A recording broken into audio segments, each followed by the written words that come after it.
President hoja zake alibe mlandu. Dr. Michael Ussi leloli adayankhula zina zake zimene zandipasa malingaliro heavy. Nkhani yake ndiyokhuza kuwapungulira security kapena kuti achitetezo awo mabodyguard awo kuwapungula komanso kulanda mifuti.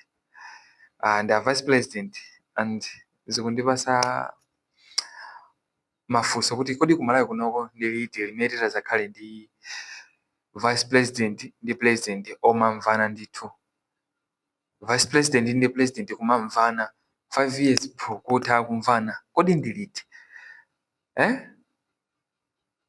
because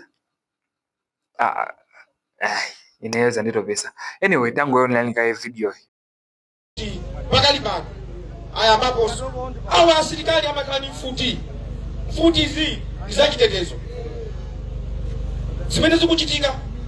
Asilikali itabwesa ni mfuti zanu zokayi kunoko alande mfuti so akalanda mfuti asilikali so akalanda mfuti afuna nditani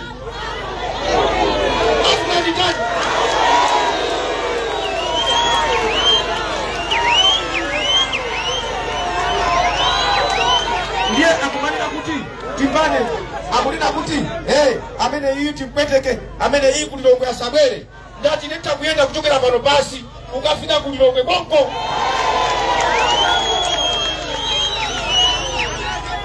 Ine ndingaope kufa ndingafatizima kupweteka ukafa umova kupweteka mubaibulo muli mawu muzachita chibwana kufikira lida chibwana ino mulisomawu kwayikika kwa munthu kufa kamozi kena muchani chiweruzo.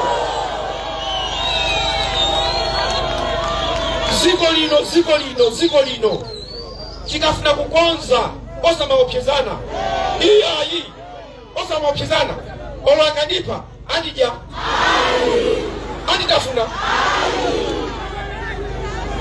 ndiye ndifuna kuti panopo wina wache wapomwepo zamupeteka kuti ayi mufuna mumuphe Michael Ussi wala pachana mena ukambenerapo iyo angulankhula anzakewo ndikuponya. I hope mwayonera video yo inoyo malingaliro anu mukuganiza bwanji, mukuona kuti zinthu zizikuyenda bwanji bomamu, zinthu zizokhala bwanji cause kwa ineyo ndikuona kuti I think pena pake sipakuyenda ndithu, pena pake sipali bwino, pakuyeneka kukonzedwa pena pake. Anyway, nkhani ndimeneyi mwayilingalira nokha. I can't comment more poti sitipanga zandale pano komabe zimene adayankhula Michael Ussi zidandipasa malingaliro ena ake kuti as a country zotitanthauzira chani.